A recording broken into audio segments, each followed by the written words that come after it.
was all about you. It wasn't about us. They targeted us to target you. They wanted to scare you into submission, to submit to your country being taken over. Kemi Badenoch faces tough questions after Tommy Robinson's statement. You're not going to believe what just unfolded. Kemi Badenoch, one of the most outspoken ministers in the UK government, suddenly found herself under the spotlight after a fiery statement from Tommy Robinson sparked waves of reaction across the political landscape. What started as just another political exchange quickly turned into the kind of moment that makes headlines. The kind of clash that leaves both supporters and critics asking the same question: who really came out on top? Now, here's what happened. Earlier today, Tommy Robinson made a bold intervention, touching on issues that have already been dividing the public. His words weren't just directed at the broader government, they landed squarely at the feet of Badenoch, who's been positioning herself as a strong, no-nonsense voice within the Conservative Party. Within minutes, the ripple effect began. Commentators were quick to say Badenoch looked cornered, forced to respond to a statement she hadn't seen coming.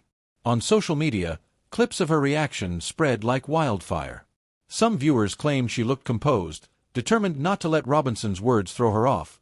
Others insisted she looked unsettled, like she'd been caught off guard. And here's where it gets even more interesting. For those who don't follow British politics closely, Kemi Badenoch has been building a reputation as one of the rising stars of the Conservative Party. She's sharp, unapologetic, and often framed as the kind of politician who isn't afraid of tough conversations. But being in that position also makes her a target. Every word, every slip, every reaction is scrutinized. So when Robinson's comments hit today, they became more than just words. They became a test. A test of Badenoch's political resilience. A test of how much pressure she could take in the glare of public attention. The reactions were immediate.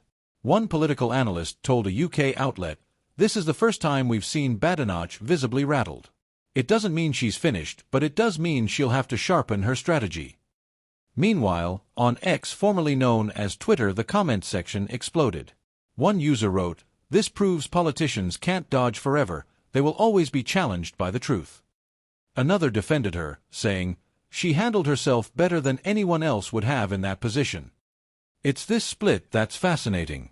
Because Badenoch's supporters see her as the voice of reason in a messy political landscape, while her critics argue that moments like this expose her as less in control than she claims. And here's the real kicker. This exchange isn't just about Badenoch or Robinson.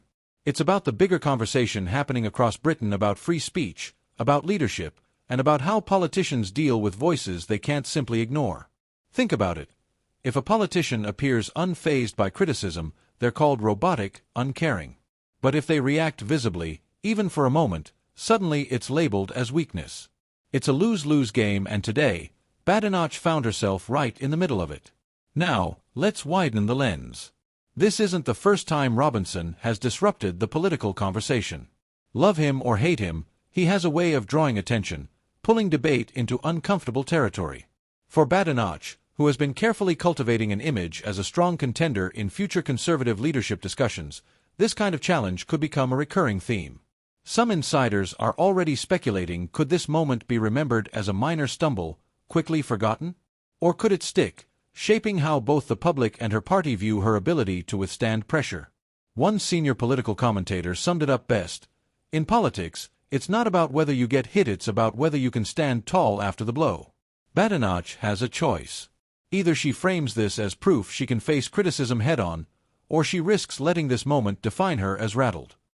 And here's what matters most right now. The public reaction isn't fading. Videos are still trending. Conversations are still flowing.